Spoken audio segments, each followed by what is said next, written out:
주님께서 여러분과 함께 또한 사제의 영과 함께 마테오가 전한 거룩한 복음입니다.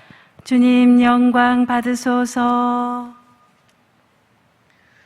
그때 예수님께서 제자들에게 이런 비유를 들어 말씀하셨다. 하늘나라는 자기 포도밭에서 일할 일꾼들을 사려고 이른 아침에 집을 나선 밭 임자와 같다. 그는 일꾼들과 하루 한 데나리온으로 합의하고 그들을 자기 포도밭으로 보냈다. 그가 또 9시쯤에 나가보니 다른 이들이 하는 일 없이 장터에 서 있었다. 그래서 그들에게 당신들도 포도밭으로 가시오. 정당한 삭슬 주겠소 하고 말하자 그들이 갔다. 그는 다시 12시와 오후 3시쯤에도 나가서 그와 같이 하였다. 그리고 오후 5시쯤에도 나가보니 또 다른 이들이 서 있었다.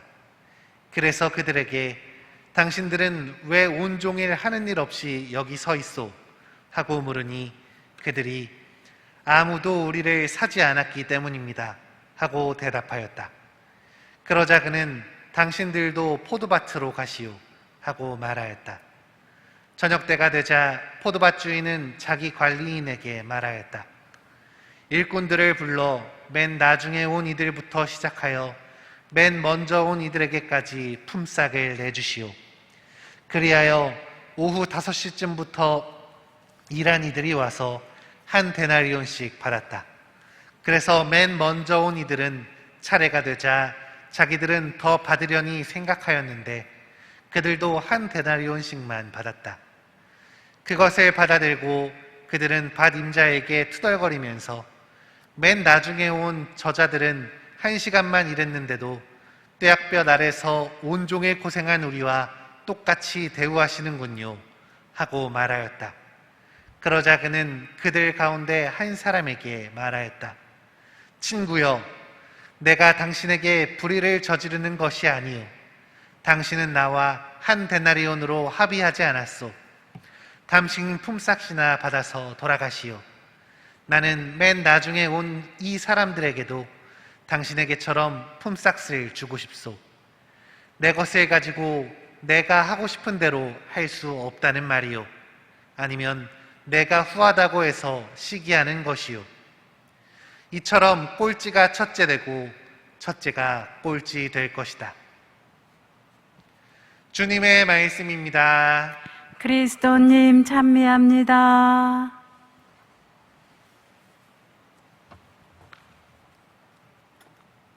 참 예수님, 찬미 예수님.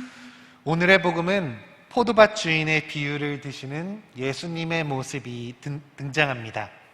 이른 아침에도 9시, 12시, 3시, 그리고 5시까지 일꾼들을 고용하고 모두 같은 품삯을 주는 이 포도밭 주인의 이야기, 여러분은 어떻게 이해가 가시나요?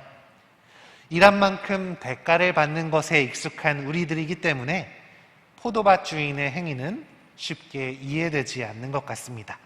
오히려 아침 일찍부터 일한 사람들의 불만이 당연하다고 느껴지는 경우가 더 많은 것 같습니다. 새벽 6시부터 저녁 6시까지 누구는 하루 종일 떼양볕에서 12시간이나 일을 했고 또 누구는 늦게 도착해서 고작 1시간만 일했음에도 같은 금액을 받는다면 많이 일한 사람의 입장에서는 당연히 불만이 나올 수밖에 없지 않을까요? 우리가 세상의 시선으로 내가 먼저 일찍부터 나왔다라는 그 시선으로 이 비유를 바라본다면 우리의 마음은 불편할 수밖에 없습니다. 그러나 이 포도밭 주인의 비유는 단순히 오늘날 우리가 이야기하는 분배의 정의에 대한 이야기가 아닙니다. 그 이름부터 선한 포도밭 주인의 비유입니다. 포도밭에서 일한 일꾼들의 비유가 아니라 바로 그 주인이 비유의 중심이라는 것이죠. 여기서 우리가 주목해야 할 것은 포도밭 주인이 보여주는 자비입니다. 한마디로 이 비유를 정리하자면 이 비유는 자비에 대한 이야기인 것입니다. 포도밭 주인은 자신이 고용한 모든 사람들, 심지어 다른 사람들이 써주지 않아서 마지막까지 일을 하지 못했던 사람에게마저도 제대로 챙겨주고 있습니다. 그에게 있어 가장 중요한 것은 누가 얼마나 일했느냐가 아니라 자신이 챙겨줄 수 있는 모든 사람들, 비록 많이 일하지 못했더라도 오늘의 노동이 그 보수가 간절한 사람들을 하나씩 하나씩 전부 챙겨주는 것이었습니다. 그렇기에 주인은 자신에게 이익이 되지 않는, 오히려 손해가 될 수 있는 이들마저도 고용하고 그들에게 품삯을 내어준 것이죠. 이 비유를 통해서 우리는 예수님께서 알려주시는 하느님이 어떤 분이신지를, 그분의 사랑이 어떤 것인지를 깨닫게 됩니다. 단순히 셈을 하시는 것이 아니라 누가 더 잘했고 누가 더 못했고 이것을 그 자리에서 판단하고 심판하시는 것이 아니라 계속해서 새로운 기회를 내려주시는, 버려지는 사람 없이 또다시 자비를 베푸시는 하느님의 모습을 우리는 느낄 수 있습니다. 세상의 시선대로, 나의 생각대로, 내가 얼마나 노력했고 내가 한 일들이 얼마나 많은지, 내가 얼마나 많은 시간과 열정, 재물을 쏟아부었는지를 그것에만 우리가 매여 있다면 우리는 주님께서 내려주시는 사랑을 온전히 바라보기가 힘들 것입니다. 우리는 세상의 시선이 아닌 그리스도의 시선으로 세상을 바라보는 사람들입니다. 하느님의 시선으로 세상을 이해하는 사람들입니다. 그렇기에 그분처럼 자비가 넘치는 사랑을 간직한 마음을 가지고 세상을 바라보셨으면 좋겠습니다. 그분께서 먼저 우리에게 자비로운 마음으로 기회를 주셨습니다. 그분께서 우리의 부족함에도 불구하고 넘치는 보상, 영원한 생명이라는 선물을 우리에게 주셨다는 것을 잊지 말아야 합니다. 우리는 불평과 불만보다 감사를 먼저 표시할 줄 아는 사람들이 되어야 합니다.